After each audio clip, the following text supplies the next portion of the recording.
आज का बाइबल का वचन प्रवक्ता ग्रंथ अध्याय 48 वचन 1 से 14 और आज का सुसमाचार सन्मति के अनुसार अध्याय 6 वचन 7 से 15। प्रवक्ता ग्रंथ अध्याय 48 वचन 1 से 14। तब एलियास अग्नि की तरह प्रकट हुआ, उसकी वाणी धधकती मशाल के सदृश थी। उसने उनके देश में अकाल भेजा और अपने धर्मोत्साह में उनकी संख्या घटा दी। उसने प्रभु के वचन से आकाश के द्वार बंद किए और 3 बार आकाश से अग्नि गिराई। हे एलियास, आप अपने चमत्कारों के कारण कितने महान थे।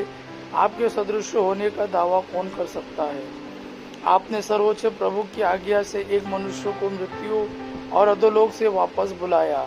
आपने राजाओं का सर्वनाश किया और प्रतिष्ठित लोगों को गिरा दिया।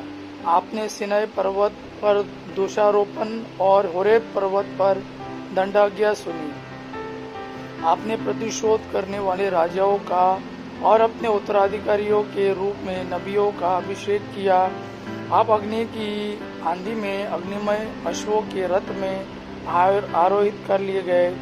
आपके विषय में लिखा है कि आप निर्धारित समय पर चेतावनी देने आएंगे, जिसे ईश्वरीय प्रकोप भड़कने से पहले ही आप उसे शांत करें।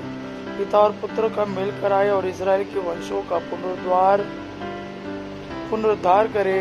धन्य है वे जिन्होंने आपके दर्शन किए, जो आपके प्रेम से सम्मानित हुए।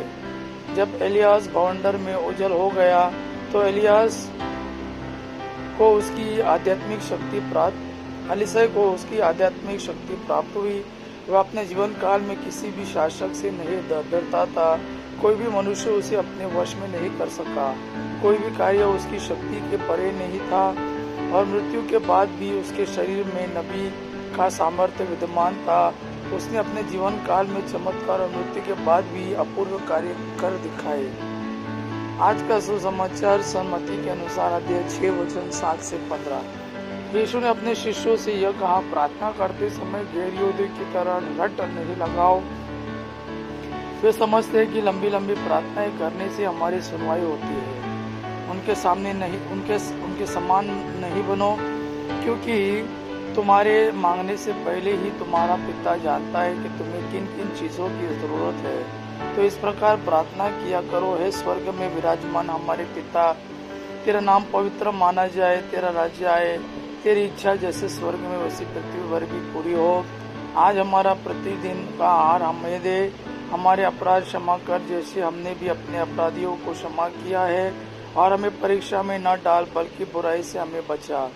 यदि तुम दूसरों के अपराध क्षमा करोगे तो तुम्हारा स्वर्गीय पिता भी तुम्हें क्षमा करेगा, परंतु यदि तुम दूसरों को नहीं क्षमा करोगे तो तुम्हारा पिता भी तुम्हारे अपराध क्षमा नहीं